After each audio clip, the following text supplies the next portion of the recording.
Bueno,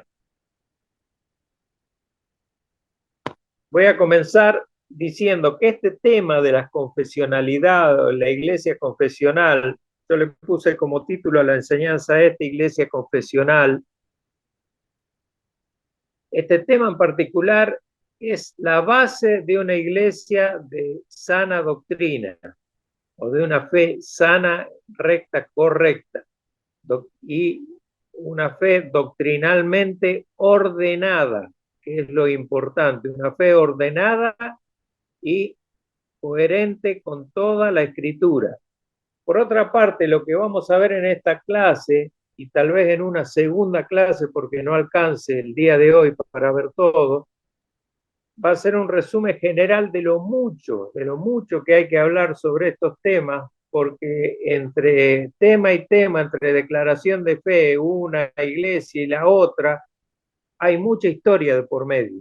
Mucha historia de por medio, y esta historia que hay de por medio hace que no podamos ver, apreciar en su totalidad en el poco tiempo que tenemos, aunque el pastor me dijo que me tome mi tiempo, pero yo no lo quiero hacer demasiado largo porque suele ser un tema histórico que puede llegar en algún momento a aburrir, a ser pesado.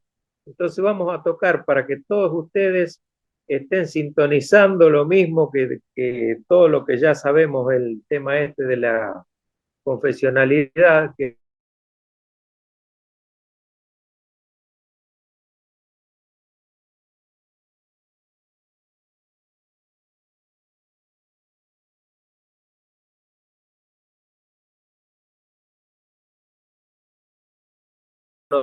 yo creo en la necesidad de que una iglesia tenga una formal y correcta declaración de fe, que esté amparada por el testimonio de los antiguos, de los primeros, desde los apóstoles en adelante. ¿Para qué? Para que la fe no esté fundada en cualquier cosa, sino que esté fundada siempre en lo que es la doctrina de la fe que dejó nuestro Señor Jesucristo. Ahora, si vamos a la Biblia, y ya lo vamos a ver más en detalle, si vamos a la Biblia, una referencia clara de lo que es una iglesia confesional la tenemos en Primera de Pedro 1. Primera de Pedro 1, y me acompañan a leer todo el capítulo, todo el capítulo 1, pero yo les voy a leer desde el 3 en adelante hasta tal vez el 12. Dice así Pedro: bendito sea el Dios y Padre de nuestro Señor Jesucristo, que según su grande misericordia nos hizo renacer para una esperanza viva por la resurrección de Jesucristo de los muertos, para una herencia incorruptible, incontaminada e inmarcesible, reservada en los cielos para vosotros, que sois guardados por el poder de Dios mediante la fe. ¿Para qué? Para alcanzar salvación que está preparada para ser manifestada en el tiempo postrero, en lo cual vosotros os alegráis, aunque ahora por un poco de tiempo, si es necesario, tengáis que ser afligidos en diversas pruebas. Esto es la tribulación por la cual pasaba la iglesia en ese momento. A eso se refería Pedro. Versículo 7, para que sometida a prueba vuestra fe, mucha más preciosa que el oro, el cual aunque perecedero se prueba con fuego, sea hallada en alabanza, gloria y honra cuando sea manifestado Jesucristo. Aquí está hablando de Jesucristo en su segunda venida, en su manifestación gloriosa. A quien amáis sin haberle visto, por quien creyendo, aunque ahora no lo veáis, os alegréis con gozo inefable y glorioso, obteniendo el fin de vuestra fe, que es la salvación de vuestras almas. Los profetas que profetizaron la gracia destinada a vosotros inquirieron y diligentemente indagaron acerca de esta salvación, escudriñando qué persona y en qué tiempo indicaba el Espíritu de Cristo que estaba en ellos, el cual anunciaba de antemano los sufrimientos de Cristo, las glorias que vendrían tras ellos. Versículo 12, a estos se les reveló que no para sí mismos, sino para nosotros, administraban las cosas que ahora os son anunciadas, por lo que os han predicado el Evangelio por el Espíritu Santo enviado del cielo, cosas las cuales anhelan mirar los ángeles. Si nos ponemos a analizar estos 11 versículos, tenemos una profundidad teológica tremenda. Aquí tenemos unas verdades que van desde la persona de Jesucristo, la manifestación de la persona de Jesucristo, la salvación, cómo Cristo era presentado ya en el Antiguo Testamento como el Mesías, la prueba de la fe de las personas que eran perseguidas en ese tiempo, etcétera, etcétera. Hay toda una teología que Pedro desarrolla en 10, 11 versículos, siendo que tiene 25 versículos del capítulo 1. Pero esto es una referencia clara a lo que es una iglesia confesional. Una iglesia que cree y confiesa esto que Pedro nos dice acá es una iglesia confesional, como lo somos nosotros, por ejemplo. ¿Qué nos falta? Evidentemente nos falta memorizar mucha escritura, sin duda alguna. Nos falta método de estudio, un método que yo me estoy esforzando en tratar de inculcárselo a los hermanos, que puede ser que ahora por este medio que nos permite la libertad de estar desde casa mirando, lo podamos adoptar como un método de recepción y guía. ¿Por qué? Porque la declaración de fe es nuestra guía para que nosotros aprendamos la Biblia en forma ordenada y podamos obtener el mejor de los beneficios de tener semejante libro en el cual creemos y por el cual estamos dispuestos, creo yo, todos a dar la vida si fuera necesario. Entonces, al respecto de todo esto, Martín Lutero dijo: nada es entre los cristianos más conocido ni más usual que la aserción. Haz desaparecer las aserciones y habrás hecho desaparecer el cristianismo. ¿Qué es una aserción? Una aserción es la revelación de una palabra que es verdadera. Que yo diga que la Biblia es la palabra de Dios, que la Biblia es inerrante, inefable y que es la única verdad, eso es una aserción. Entonces, lo que decía Martín Lutero es que si yo hago desaparecer las verdades estas afirmaciones, lo que yo creo y mis principios bíblicos, hago desaparecer mi cristianismo. Yo no soy cristiano. Porque ¿en qué creo? ¿Cuáles son mis principios? O sea, yo tengo que tener una verdad y mi verdad fundamental es que la Biblia es la palabra de Dios. La Biblia no es que contenga la palabra de Dios, la Biblia es la palabra viva de Dios. Es eficaz, es autoritativa y es inerrante. Y es la única verdad, no hay otra, no hay otra. Entonces, a raíz de esto, y para ponerlo en claro y ordenadamente, fueron creando y escribiendo declaraciones de fe.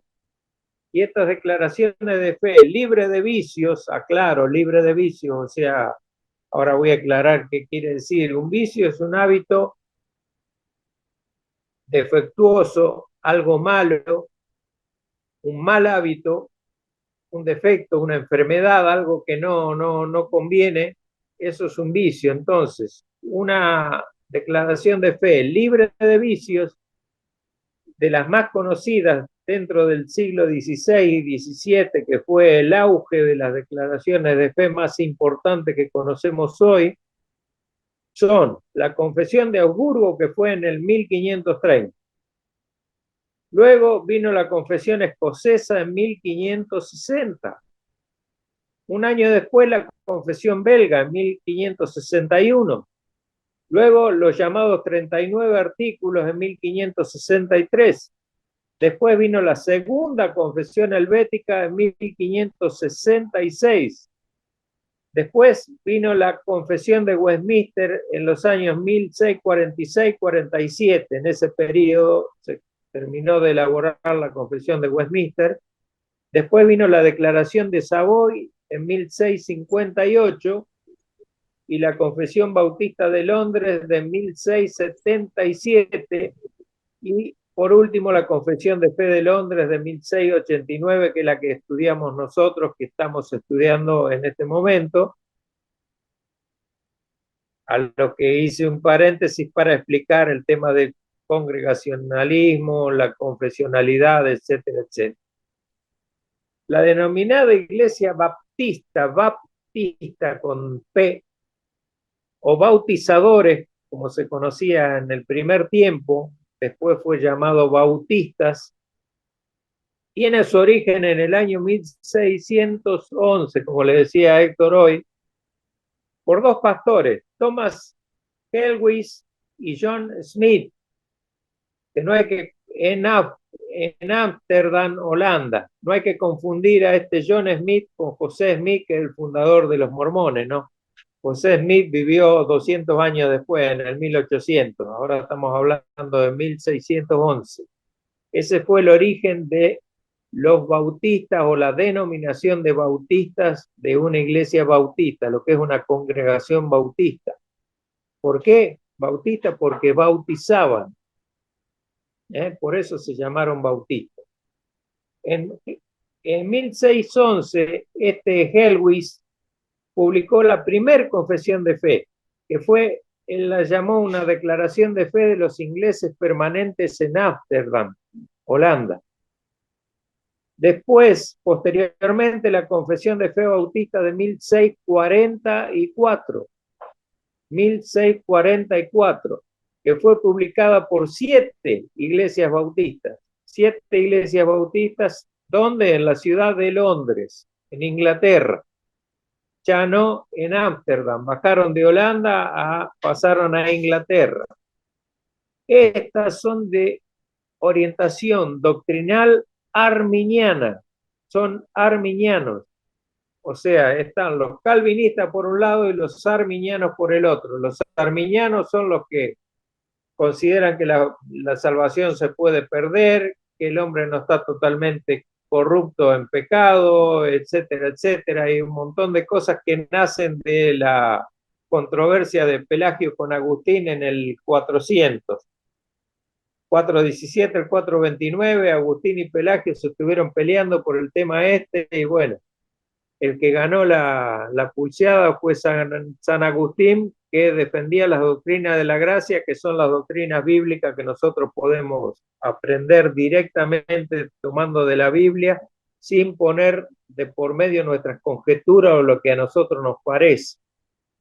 Ese es el llamado 5 puntos del calvinismo, que no es calvinismo, son doctrinas de la gracia. Yo no sé por qué le llaman calvinismo, es una mala costumbre, no tienen absolutamente nada que ver Calvino con las doctrinas bíblicas, porque el que escribió la Biblia no fue Calvino, y el que escribió doctrina aquí en la Biblia fue Pablo, el apóstol Pablo, que escribió todas las doctrinas de la gracia junto con Juan, con Pedro. Todos los apóstoles que escribieron, que hoy lo podemos leer en la Biblia, escribieron las doctrinas de la gracia y la salvación por la sola fe, y crearon los llamados 5 puntos del grito de guerra de la Reforma, que fue llamado grito de guerra de la Reforma, que fue, primero, sola escritura, decía el punto 1. Después, sola fe, sola gracia, solo Cristo, solo a Dios la gloria. Ese fue el fundamento de las iglesias reformadas en cuanto a la fe. Eso fue en sí mismo, esos 5 puntos ya fueron una declaración de fe, o se puede llamar en todo caso un credo de las iglesias aglutinadas dentro de lo que era el movimiento reformado, que tuvieron que ver y que apoyaron la reforma. Ahora, la Declaración de Fe Bautista de Londres, de esta Declaración de Fe Bautista de Londres se desprende luego la Declaración de Fe de Westminster, ¿Por qué? Esta declaración fue la inicial en 1611, tengan en cuenta la fecha, y la declaración después de Westminster fue unos 39, 38 años después, fue en 1646, 47, en ese periodo fue elaborada la declaración después de Westminster. Luego, estos fueron los presbiterianos, ¿no? Hay dos puntos que diferencian la declaración de fe bautista de la declaración de fe de Westminster, que corresponden, uno, al bautismo del creyente. Las diferencias que hay entre Westminster y la declaración de 1689 que adoptamos nosotros, un punto es el bautismo del creyente y el segundo punto es el gobierno de la iglesia, la forma en que la iglesia se gobierna. Esos son los dos puntos que no se han conciliado jamás y no son conciliables porque se entienden con gran profundidad de una manera muy diferente una denominación de otra. Por eso los bautistas en cuanto al gobierno de la iglesia somos independientes. Los presbiterianos no. Los presbiterianos dependen de un sínodo, de una agrupación de presbíteros, de griego presbúteros, por ejemplo, viene, y son por cada zona que hay iglesias, por cada territorio que le corresponde a las iglesias, están siendo supervisadas las iglesias y no son independientes, todas dependen de este consejo de presbíteros. Los bautistas somos independientes, cada iglesia es una unidad independiente y cada iglesia no es manejado por un pastor, sino son pluralidad de pastores. Esa es la iglesia bautista. Aparte de estas declaraciones de fe que vimos recién, que nombré recién, están también los credos. Los credos son lo que primero aparecieron y aparecieron de mano de los apóstoles, de mano de hermanos fieles, que son declaraciones cortas de verdades bíblicas, como si yo anotara ciertas verdades bíblicas y las fuera compilando en una serie de puntos, y ahora vamos a ver cuáles son todas estas declaraciones. Pero hay credos bíblicos, por ejemplo, ya en el Antiguo Testamento. Si me acompañan a Deuteronomio 6, ahí vamos a ver uno de los credos fundamentales y más conocidos, inclusive por nosotros, muy conocido por los judíos. Deuteronomio 6, versículos 4 y 5, y después el 21 al 25, dice: Oye Israel, Jehová nuestro Dios, Jehová uno es, y amarás a Jehová tu Dios de todo tu corazón, de toda tu alma y con todas tus fuerzas. Eso dice los versículos 4 y 5. Luego el 21 dice: entonces dirás a tu hijo, nosotros éramos siervos de Faraón en Egipto y Jehová nos sacó de Egipto con mano poderosa. Jehová hizo señales y milagros grandes y terribles en Egipto, sobre Faraón y sobre toda su casa delante de nuestros ojos. Y nos sacó de allá para traernos y darnos la tierra que juró a nuestros padres. Y nos mandó Jehová que cumplamos todos estos estatutos y que temamos a Jehová nuestro Dios para que nos vaya bien todos los días y para que nos conserve la vida como hasta hoy. Versículo 25, y tendremos justicia cuando cuidemos de poner por obras todos los mandamientos delante de Jehová nuestro Dios, como Él nos ha mandado.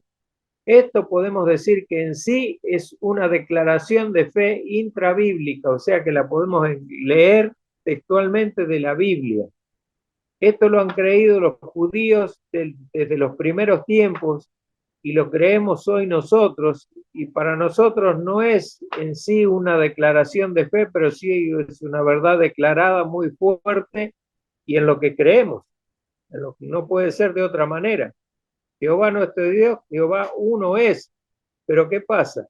La interpretación que hace el judaísmo de este versículo dice que ellos toman a Dios como una sola persona.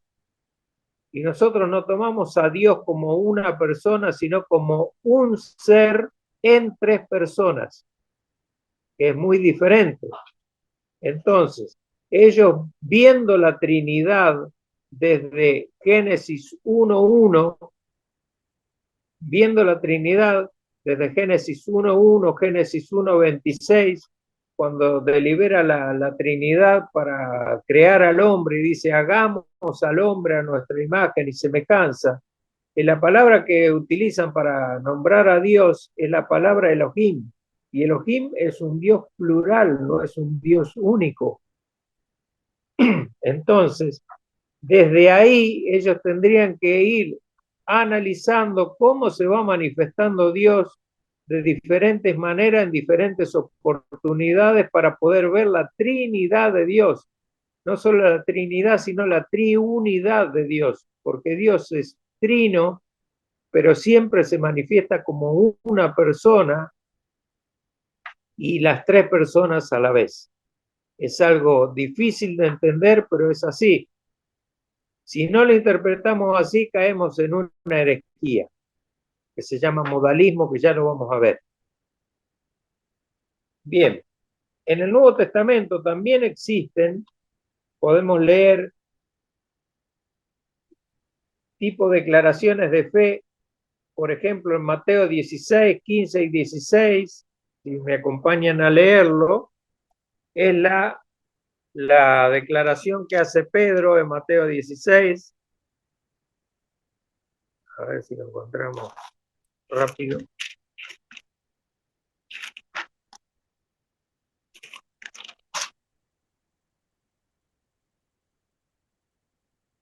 Él les dijo, hablando de Jesucristo, ¿y vosotros quién decís que soy yo?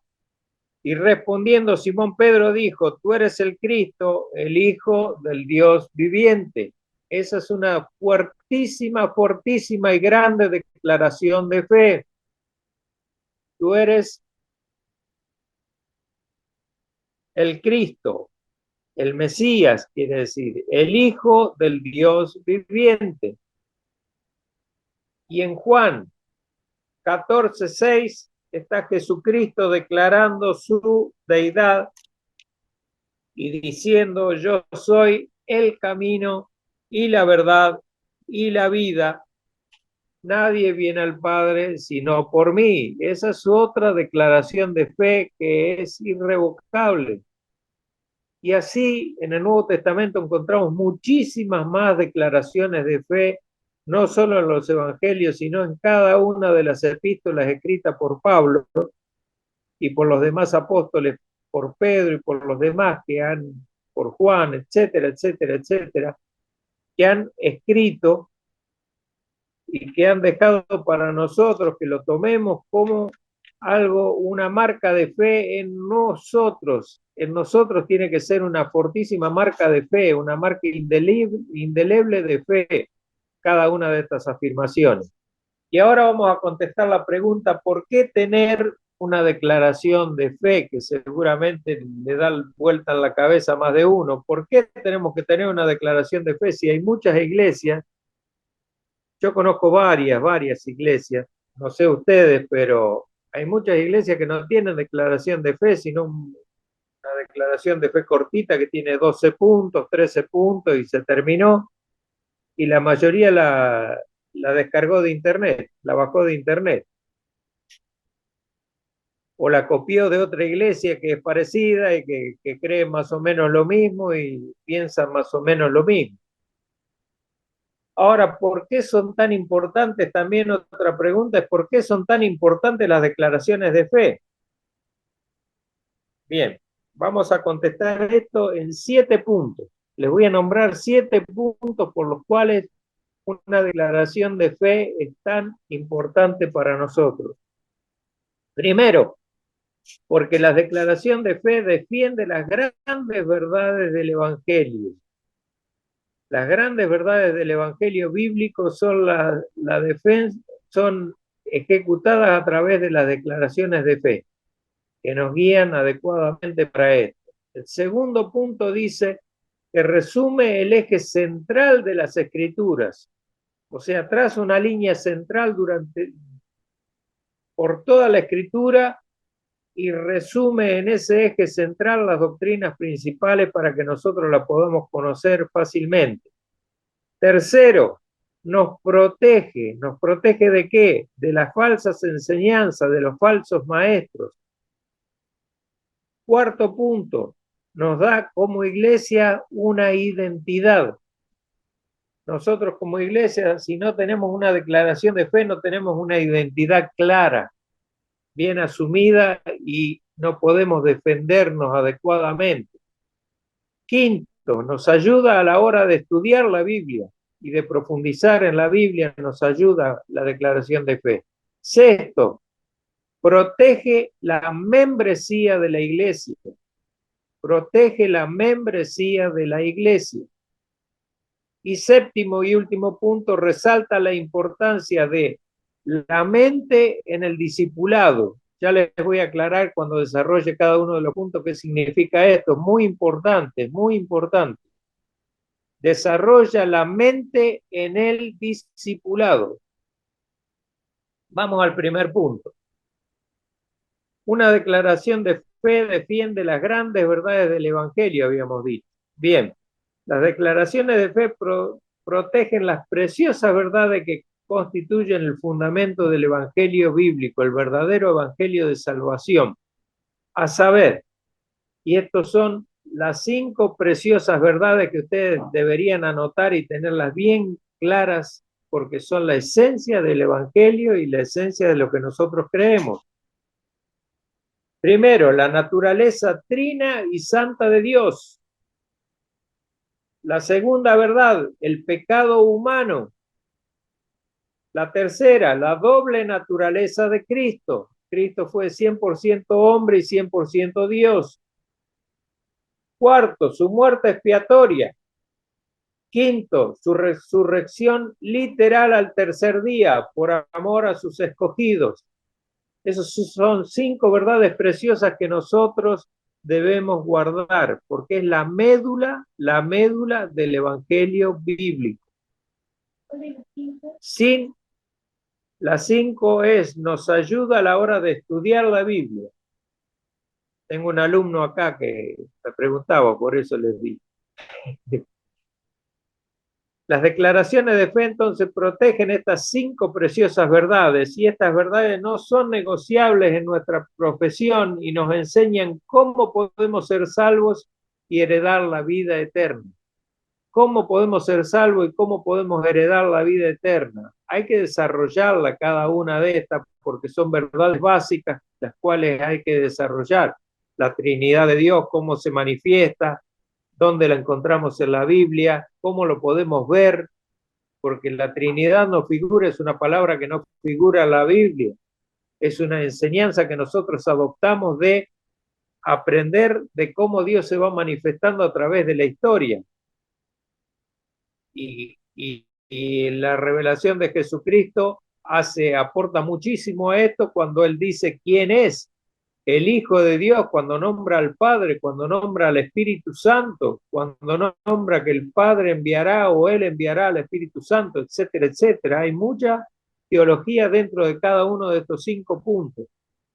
La naturaleza trina no es solo Dios en 3 personas, sino lo importante acá es la santidad de Dios, la base sobre la cual se edifica todo el poder y todos los atributos de Dios es su santidad. Si Dios no fuese totalmente santo, infinitamente santo, todo lo demás de Dios no sería tal cual hoy lo podemos comprobar o como la Biblia lo muestra. Dios es todopoderoso, Dios es totalmente justo, Dios es totalmente inerrante, inefable, todas las cualidades que Dios tiene. ¿Por qué? Porque Dios es santo, porque Dios es santo. Santo quiere decir totalmente puro y separado de todo lo que existe, asimismo es separado de su propia creación.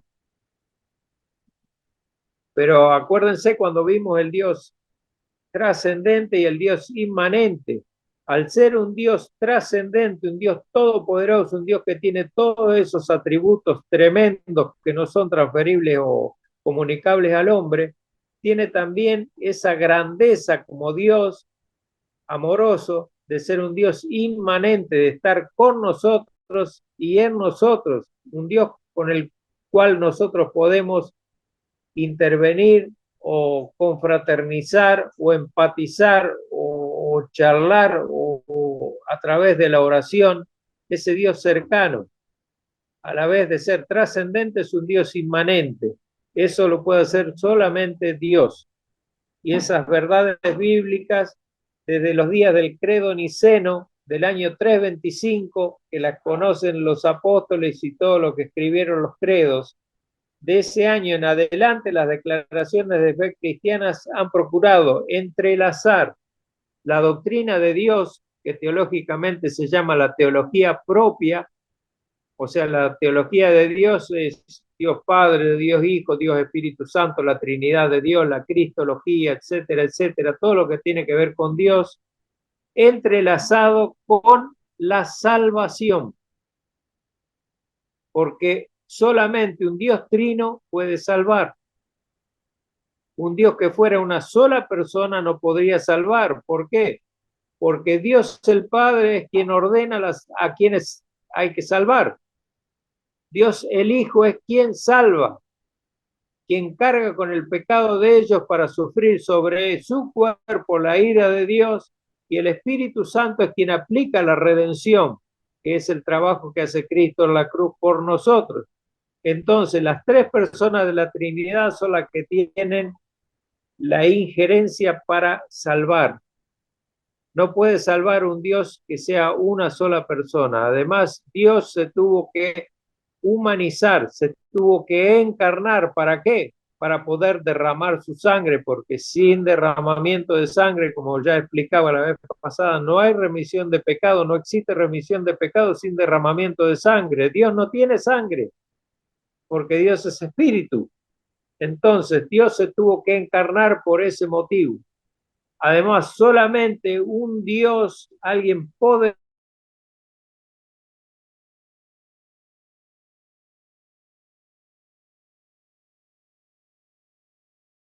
como Dios puede soportar y más. Y Jesús murió, y no solo murió, sino que estuvo sepultado 3 días y resucitó para nuestra justificación. Entonces, a través de la fe nosotros podemos ser salvos. ¿A través de qué fe? De la fe que reconoce todas estas verdades que le estoy enumerando en este momento.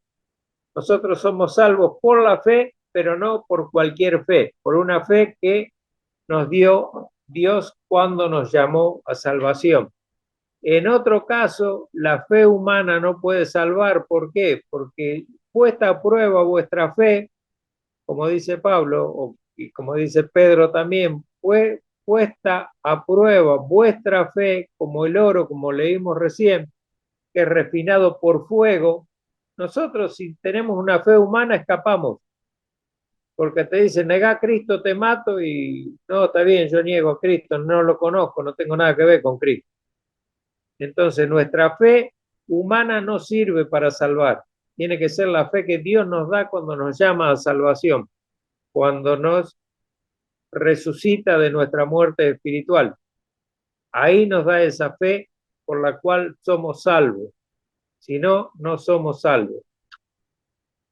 Ahora, siguiendo con las confesiones de fe, sirven como una especie de resumen del libro de Dios. Sabemos que el libro de Dios tiene 66 libros. Es un libro que está compuesto por 66 libros.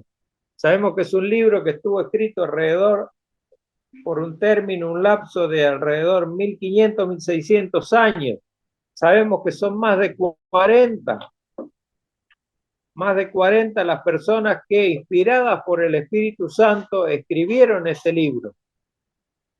Todas esas verdades nosotros las vamos ordenando y teniendo simplificado a través de una declaración de fe, porque una declaración de fe nos va ordenando todas estas enseñanzas y nosotros vamos aprendiendo capítulo tras capítulo de lo que vimos ya, la bibliología, la persona de Dios, Cristo el mediador que vimos últimamente, etcétera, etcétera. Se van desarrollando los temas, no exageradamente largo ni en tanta profundidad como debiera ser, pero se van estudiando cada uno de los temas fundamentales.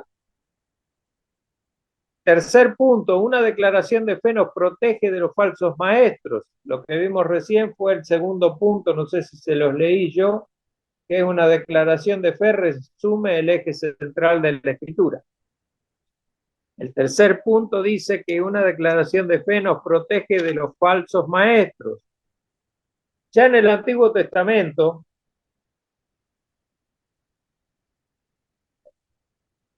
voy a tratar de hacerlo despacio porque yo me apasiono y me voy, quiero que entiendan, no quiero que yo dar la clase y que ustedes no entiendan. Ya desde el Antiguo Testamento está repleto de advertencias acerca de los falsos profetas. En ese tiempo eran falsos profetas.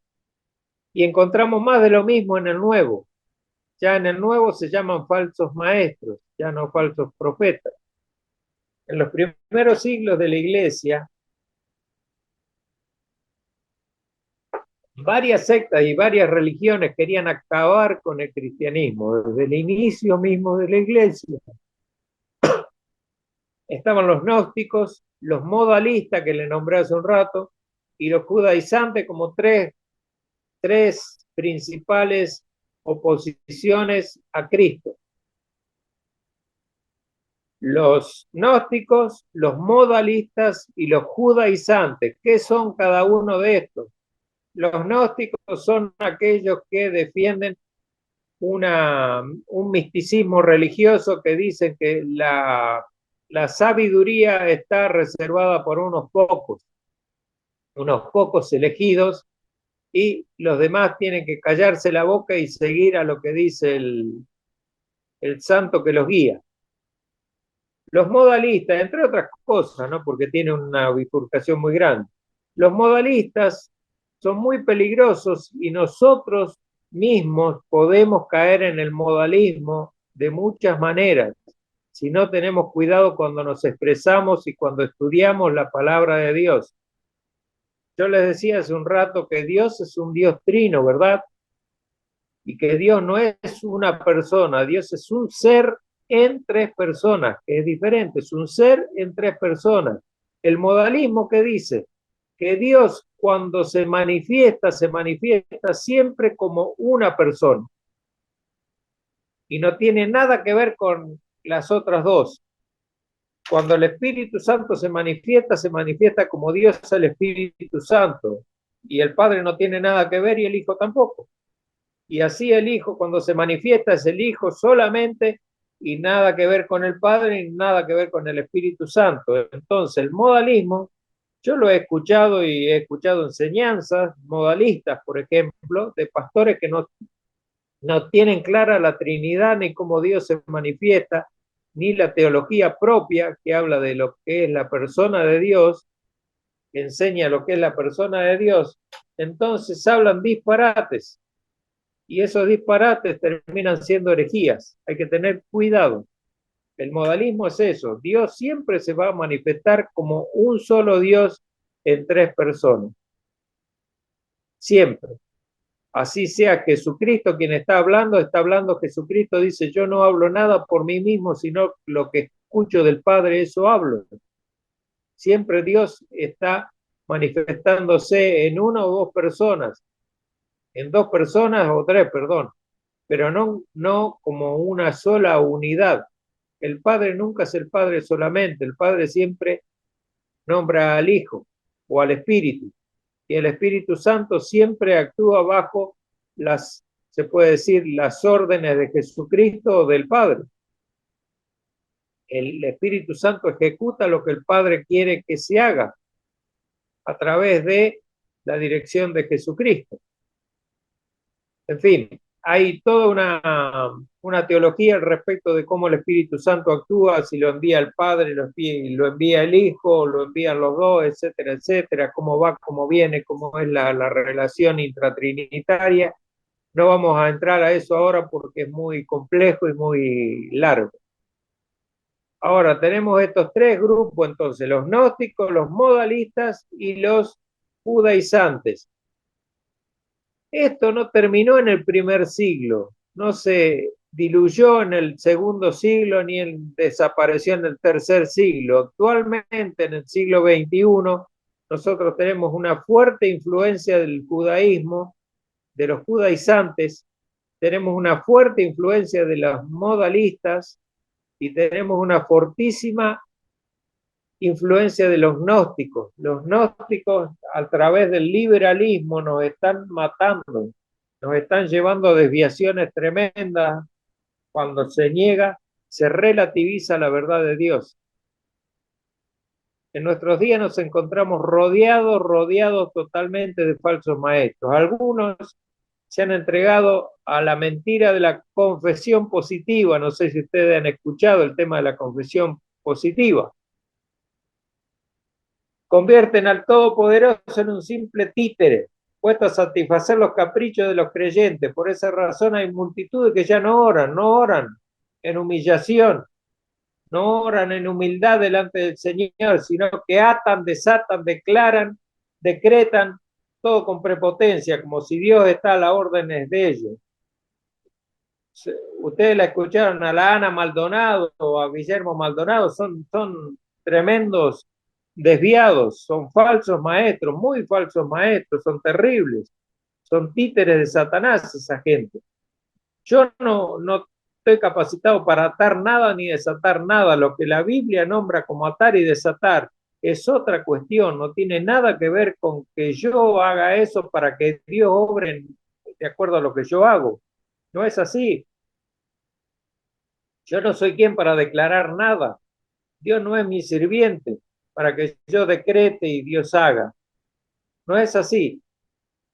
Otros enseñan una nefasta doctrina conocida como el Evangelio de la Prosperidad, o peor aún, la teología de la prosperidad, porque ahora a través de los apóstoles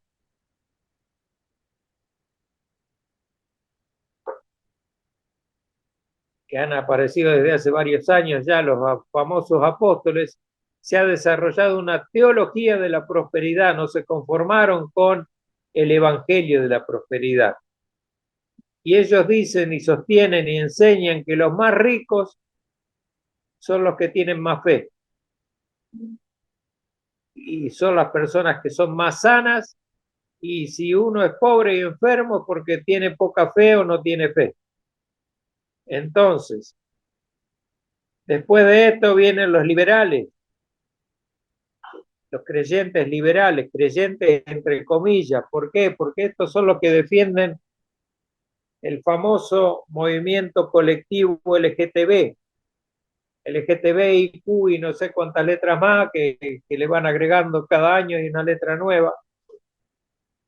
Pero esto lo hacen en el nombre del Dios del Evangelio, levantando iglesias que no solo admiten, sino que se gozan y festejan con las actitudes homosexuales, los casamientos homosexuales, el feminismo exacerbado y todos los males que todo esto levanta, porque la igualdad entre la mujer que pretende ser igual al hombre, la han llevado, la han traído, la han metido en la iglesia.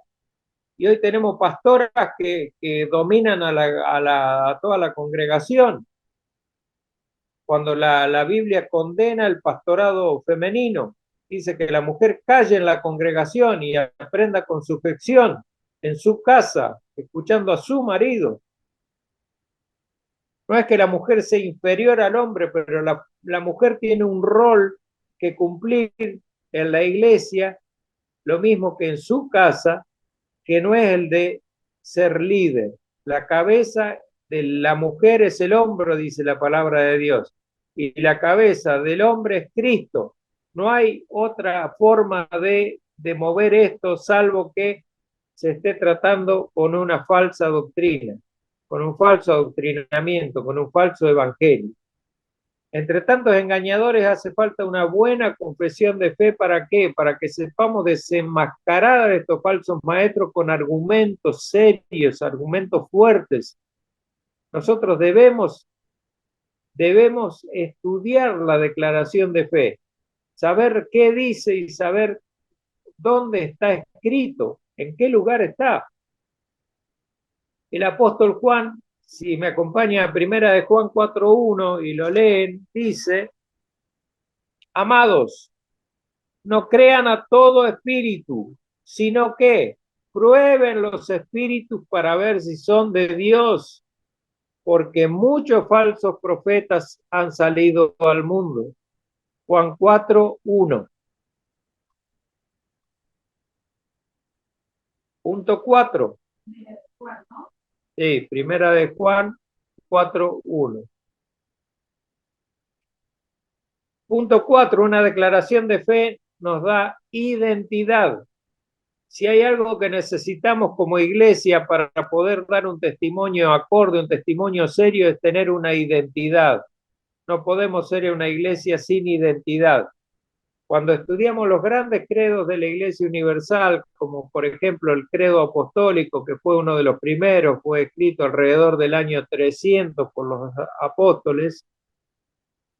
También está el credo niceno del año 325, también está el credo de Calcedonia del 451, y las confesiones de fe del protestantismo que mencioné antes.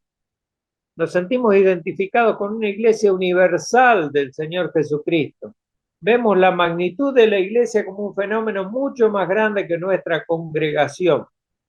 Esa es la identidad que tenemos que ver.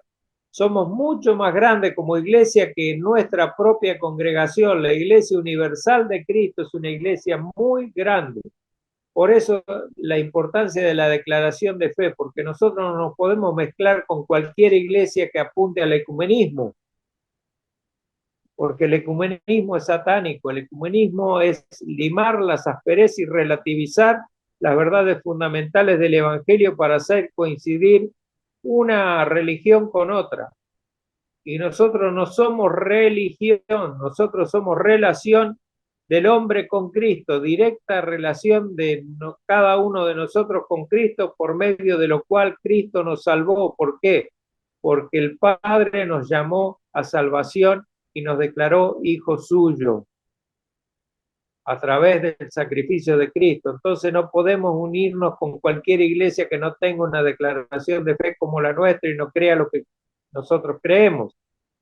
Formamos parte de un cuerpo de dimensiones internacionales e históricas. Nosotros provenimos desde este credo apostólico del año 300. Desde ahí provenimos nosotros como iglesia. Pasamos por todo el periodo de la Reforma y hoy estamos donde estamos creyendo en esta declaración de fe.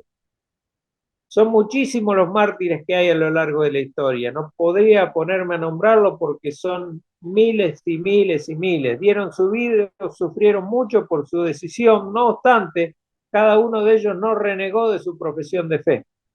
Ninguno de ellos, de estos mártires, dejó de sufrir por la verdad de Dios y prefirió esto a disfrutar de una falsa paz religiosa que apunta a dónde. La paz religiosa es la paz que muchas veces escuchamos a ese Papa de Roma hablando de la paz ecuménica, de que todas las religiones son iguales y que Dios es el mismo Dios para todos. No es así, hermano, no es así. Mi Dios es un Dios vivo, verdadero, que se rige, que nos dejó este libro que se llama la Biblia, que es la palabra de Dios. Y no es igual al Dios de los mormones, no es igual al Dios que tienen los judíos que no creen hoy, porque no es igual a ese Dios, es un Dios trino el que tenemos nosotros. No es igual a Alá, no es igual a ninguno de los dioses, de los miles de dioses que tienen los hinduistas, no es igual al budismo, no es igual. Nuestra religión es una religión que se rige por la fe y por la gracia de Dios. Es la única religión en el mundo que tiene salvación únicamente por la fe a través de la gracia de Dios. Todas las demás religiones son religiones por obras, religiones en las cuales yo tengo que hacer algo para salvarme. Entonces el ecumenismo dentro de nuestra creencia no tiene lugar, no tiene lugar. Yo no puedo limar asperezas, yo no puedo negociar la verdad de Dios por unirme con otra religión que yo no tengo nada que ver. Yo no tengo nada que ver con los musulmanes, absolutamente nada que ver. Porque si ustedes leyeran el Corán van a ver cuánto odio hay ahí escrito en las suras del Corán. Es impresionante el odio hacia los no creyentes, que ellos le llaman, son enemigos de él. ¿Por qué? Porque lo escribió un bárbaro eso, lo escribió un bárbaro. Hay cosas que coinciden con partes del Antiguo Testamento, pero hay suras que ellos le llaman suras, que son directamente en contra de los cristianos también. Ellos lo tienen a Jesús como un profeta, nosotros lo tenemos como el Salvador y como el Dios todopoderoso. Entonces no podemos ser ecuménicos, no podemos ser parte de sus creencias. Una declaración de fe nos ayuda entonces a apreciar las doctrinas tan valiosas y defendidas por estos siervos de Dios que dieron su vida durante años y años y años. Y cuando más perseguidos eran y cuando más tribulación atravesaban, más creían, más eran, más se multiplicaban, como ocurrió en los tiempos de Nerón, por ejemplo. Quinto punto, una declaración de fe nos ayuda a la hora de estudiar la Biblia. ¿Cómo nos ayuda? Es una excelente herramienta la declaración de fe. ¿Por qué? Porque interpreta a la hora de leer la Biblia. Interpreta la Biblia a la hora de leerla. Nos sirve como una guía. Según Ireneo decía que hay que leer la Biblia a la luz de la regla de fe, porque la escritura no puede contradecirse a sí misma. Eso es una regla básica al leer la Biblia, al estudiar la Biblia. ¿Qué verdades están incluidas en la regla de la fe? Por ejemplo, estas verdades. Dios es el creador. Dios es el creador y sustentador de su creación. Cristo es el Dios hombre redentor. Dios hombre.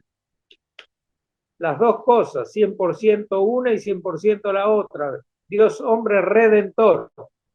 El Espíritu Santo es el que habló a través de los profetas y anunció todo lo relacionado con su muerte expiatoria y resurrección. Jesucristo es el Hijo de Dios que ha de volver por segunda vez. Estos son algunos ejemplos de las cosas fundamentales que nosotros debemos creer, y no solo creer, sino declarar.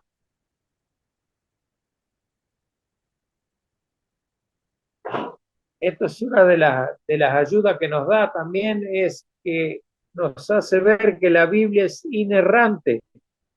Por lo tanto, si encontráramos algo en la Escritura que según nuestro criterio, por no entenderlo claramente, se opone a otra cosa que ya hemos leído anteriormente de la Biblia, tenemos que tomar como regla básica que la Biblia no se contradice. Entonces tiene que haber algo en mi interpretación que no está bien, lo tengo que buscar y corregir. Gracias al legado de la Reforma Protestante, podemos añadir 5 elementos más a tener en cuenta cuando interpretamos la palabra de Dios. 5 elementos más. El primero, sola escritura, ya se lo nombré. La idea de que la Biblia es nuestra suprema norma de fe y conducta, no hay otra. Es nuestra suprema regla de fe y de conducta. Sola gracia y sola fe, la verdad apostólica de que la salvación se recibe únicamente por la fe, lo que les decía recién, y no por obras, la cual es un regalo de la gracia de Dios. Solo Cristo quiere decir que no hay otro mediador entre Dios y los pecadores salvo Jesucristo. 1 Timoteo 2:5, que estudiamos el domingo pasado, está claramente explicitado esto, porque hay un solo mediador entre Dios y el hombre, Jesucristo, hombre. O sea, Jesucristo Dios y hombre a la vez. Y solo a Dios la gloria, solo a Dios la gloria, el quinto punto, que es la gozosa noticia de que solamente Dios es digno de recibir toda la gloria por sus poderosas obras de creación y redención. O sea, Dios no solo crea, sino que cuida de su creación a tal punto, cuida de su creación que le perdona sus pecados al hombre, y no solo le perdona sus pecados por una decisión propia, sino que hace que su hijo muera en una cruz por ellos, cosa que no haríamos ninguno de nosotros por nadie, y menos por un enemigo. Al movernos dentro de este marco doctrinal evangélico, que así se llama, sabremos leer la Biblia con fidelidad al Evangelio. Hay un marco evangélico, todo apunta al Evangelio, todo lo que leemos de la Biblia apunta al Evangelio, apunta a la salvación, apunta a la obra de Cristo.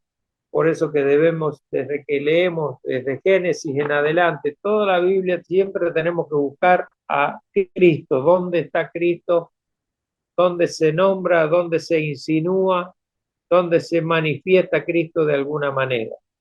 Sexto punto, una declaración de fe protege la membresía de la iglesia. ¿De qué manera? Antes de recibir a cualquier persona como miembro de la iglesia, yo tengo que saber cuáles son sus creencias. Si la persona no está de acuerdo con las doctrinas fundamentales del cristianismo, que son las que figuran en nuestra declaración de fe, no puede formar parte de la membresía de la iglesia. Ahora bien, tengo que distinguir entre las verdades fundamentales de la fe cristiana, como les decía al principio, y las doctrinas generales. Una declaración de fe debe centrarse en lo esencial, que es lo que atañe a la salvación. ¿Qué podría ser un asunto de segundo orden, por decirlo así, por llamarlo de esta manera, o como una doctrina general? Por ejemplo, si los dones espirituales están vigentes hoy en su plenitud o no, si todos los dones están vigentes o no. Eso se llama teológicamente cesacionismo o continuismo, las dos posiciones, que uno dice una cosa y otro dice la otra. El continuista dice que todos los dones espirituales siguen vigentes hasta el día de hoy. Un ejemplo de un continuista es el pastor Miguel Núñez, por ejemplo. Un pastor cesacionista, el pastor Sugel Michelén. Sugel Michelén dice que hay dones que ya no están en vigencia hoy, que es lo que creemos nosotros. Nosotros tenemos una posición cesacionista con respecto a los dones.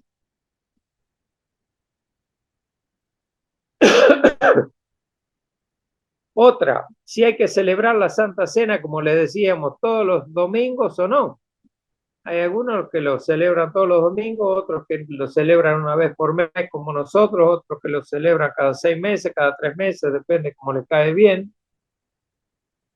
Yo participaba de una iglesia que celebrábamos la Santa Cena cuando era época de uva. Cuando no había uva no se celebraba la Santa Cena, porque ellos lo hacían con jugo de uva a la Santa Cena. Decían que ni el jugo ni el vino, porque, qué sé yo, tenían una doctrina propia en ese sentido, y bueno.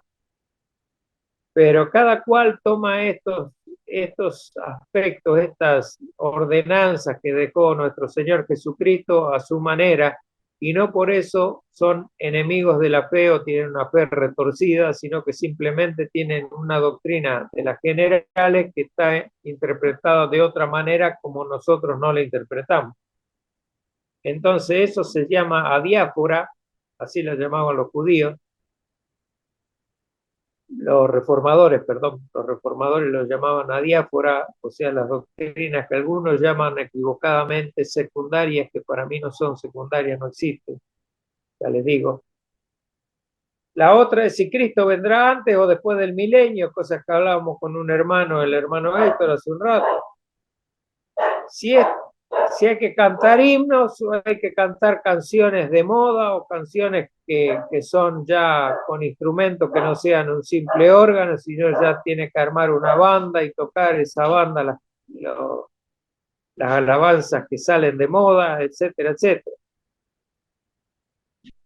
Todo va en lo que diga la letra de la alabanza. Y en el tema de la música no me voy a meter, primero porque yo soy músico, segundo porque he hablado mucho del tema música y siempre me he terminado distanciando de algunos hermanos porque todo, donde hay una cabeza hay una opinión. Si hay tres cabezas hay tres opiniones. Si hay cuatro cabezas y si hay 10 cabezas ni le cuento. Cada cual tiene su forma de pensar acerca de la alabanza. Pero lo que es importante de la alabanza es lo siguiente. Yo, cuando canto, tengo que llevar gloria a Dios, tengo que alabar a Dios por lo que Dios hace, hizo y hará.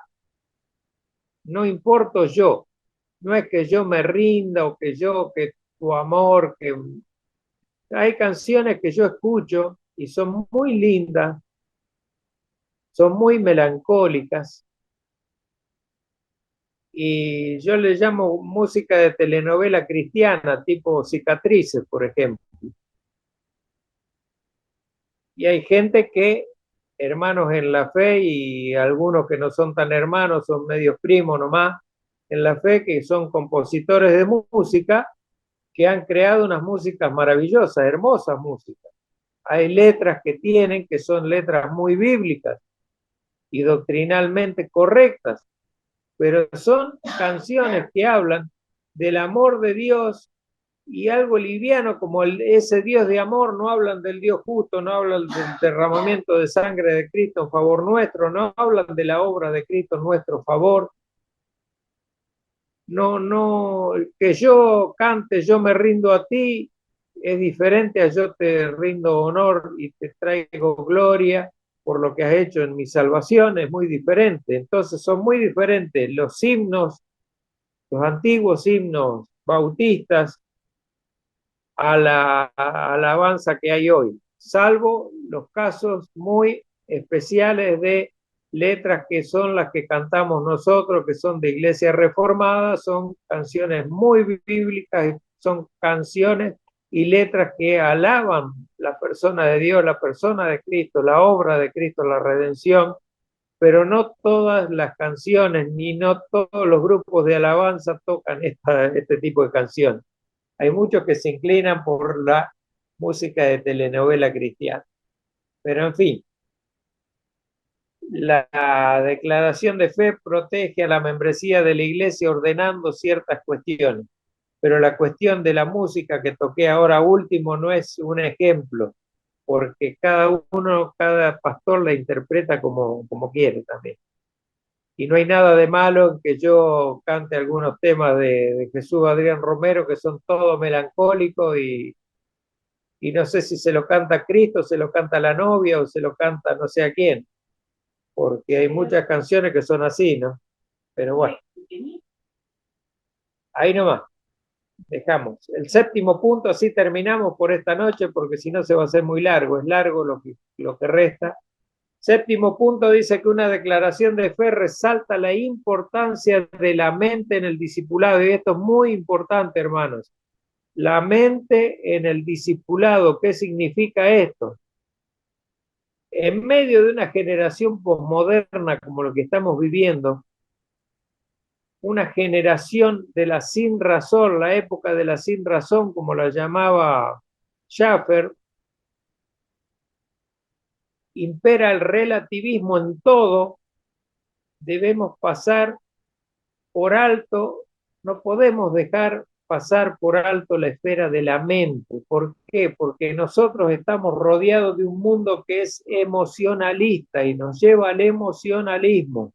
Y muchas de las canciones que les nombraba recién son emocionalistas.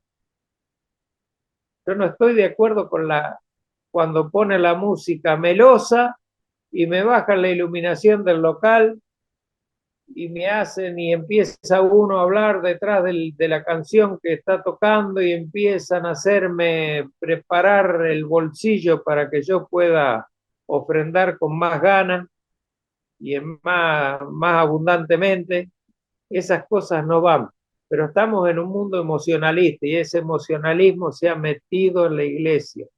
Entonces, la mente en el discipulado dice que no me dice que yo tengo que ser amante o ser, eh, ¿cómo le puedo decir?, partidario de una ortodoxia muerta o inflexible, no, pero tampoco me puedo dejar llevar por las emociones y actuar de acuerdo a las emociones.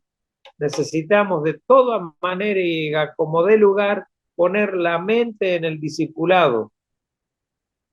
Esto es un discipulado lo que estamos haciendo.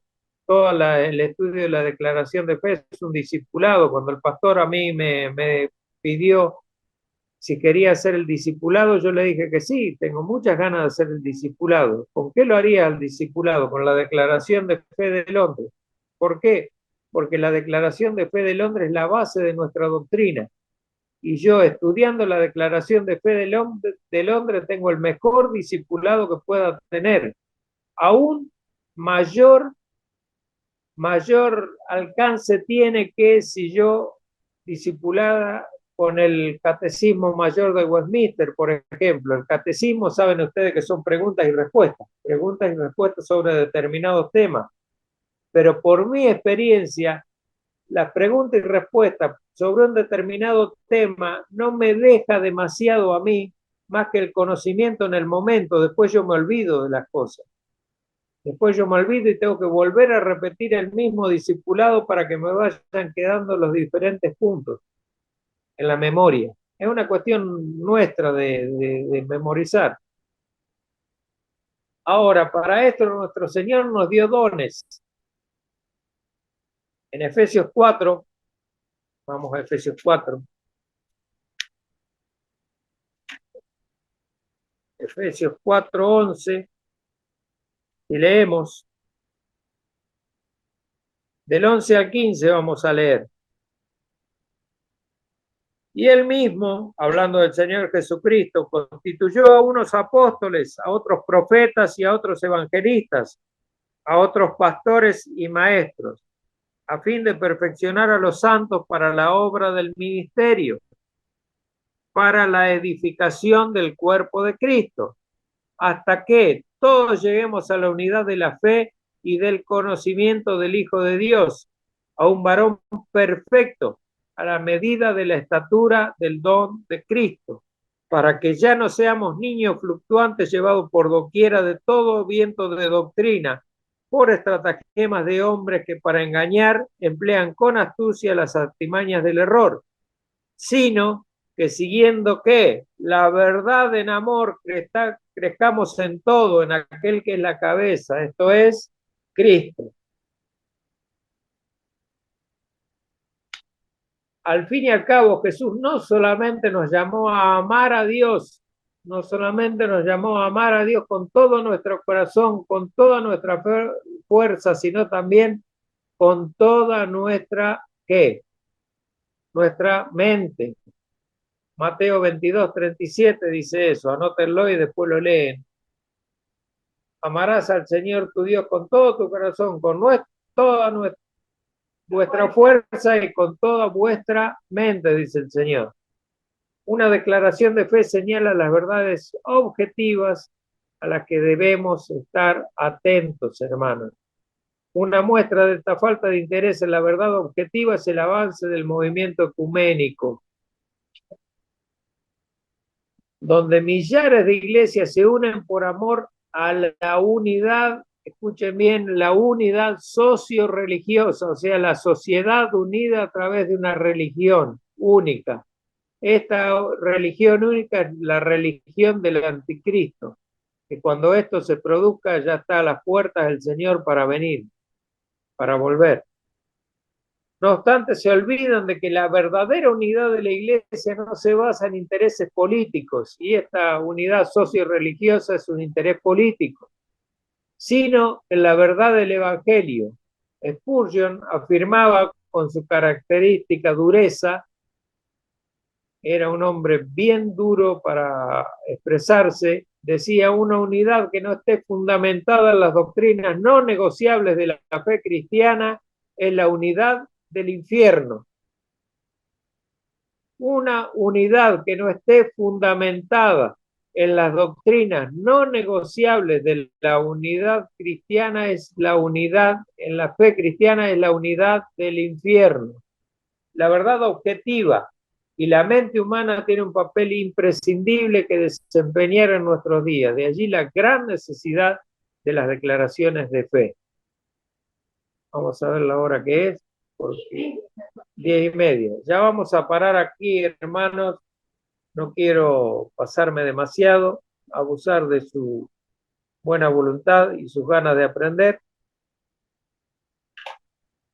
Hay tiempo para poder seguir, pero vamos recién por la mitad de lo que les quería comunicar hoy acerca de las declaraciones de fe. Ahí viene una parte muy sustanciosa que habla de ciertos aspectos de las declaraciones de fe que hacen que tenga determinados efectos en la iglesia, como unir, desunir, apartar a algunos, acercar a otros, etcétera, etcétera. Los pros y los contras de una declaración de fe. Lo que hemos visto hasta ahora son los pros de la declaración de fe y todo lo que la declaración de fe hace que sea bueno para nosotros y deseable de tenerla. Las declaraciones de fe han convivido con las iglesias de sana doctrina a través de los años, como ya lo pudimos ver desde el siglo XVII y antes también, hasta el día de la fecha, hasta el siglo XXI, la fecha que estamos. Las declaraciones de fe son importantes como testimonio de la iglesia. Yo, como defensa de la fe, como una forma de aprender y disipularme en profundidad, sin entrar en esas profundidades teológicas que nos hacen perder el sentido de lo que estamos estudiando a veces, pero la declaración de fe nos va guiando por un camino que nos hace ver todas las diferentes doctrinas que hay, las doctrinas fundamentales y las generales, y hace que las vayamos atesorando y que tengamos un material para que después, repasándolo, nosotros lo hagamos carne propia, no carnalidad, ¿no? Que lo hagamos carne en nosotros, quiere decir que lo tengamos bien en la mente y en el corazón, porque son verdades preciosas que nos preservan como creyentes, como verdaderos creyentes de la verdadera fe, de la única verdad. Vamos a orar. Padre Santo, bendito Dios, nuestro Señor, te doy gracias por mis hermanos, te doy gracias por todos esos hermanos que han dejado su vida, Señor, por elaborar estas declaraciones de fe. Te damos gracias por la obra de Cristo en nuestro favor, que nos permite hoy estar aquí como hermanos en la fe. Gracias por habernos adoptado como hijos, Señor. Gracias por todas las doctrinas que podemos llegar a aprender, que es conocerte cada vez más íntimamente a ti, Padre nuestro. Te damos gracias por nuestro hermano mayor que siempre nos guía y cada día está intercediendo por cada uno de nosotros. Te pedimos perdón por todos nuestros pecados, Señor, que seas propicio para con nosotros, Padre Santo. Te pedimos que no sea grande tu ira para con nosotros, porque somos pecadores, pero tratamos de hacer lo mejor posible. Somos pecadores por error. Ayúdanos con aquellos pecados que no nos podemos sacar de encima porque están demasiado metidos en cada uno de nosotros y siempre estamos dispuestos a repetirlo una y otra vez y caemos en el hartazgo, Padre Santo, y muchas veces perdemos la orientación. Ayúdanos a luchar contra ese enemigo invisible que es tu enemigo, es el enemigo de cada uno de los creyentes, que ya fue vencido en la cruz, Señor.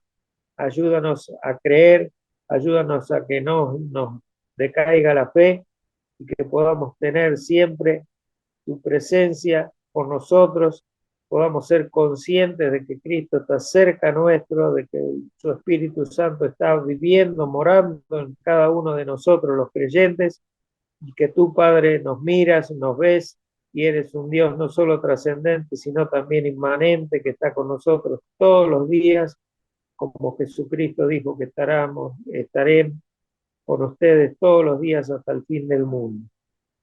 Creemos en eso, creemos en todas las doctrinas que tú nos enseñas y que estamos aprendiendo, Señor. Ayúdanos a que nuestro corazón nos infatúe y que nuestra mente retenga cada una de tus enseñanzas y que una y otra vez nos deleitemos en tu palabra. Todo esto te lo pedimos en el precioso nombre de Cristo Jesús. Amén y amén.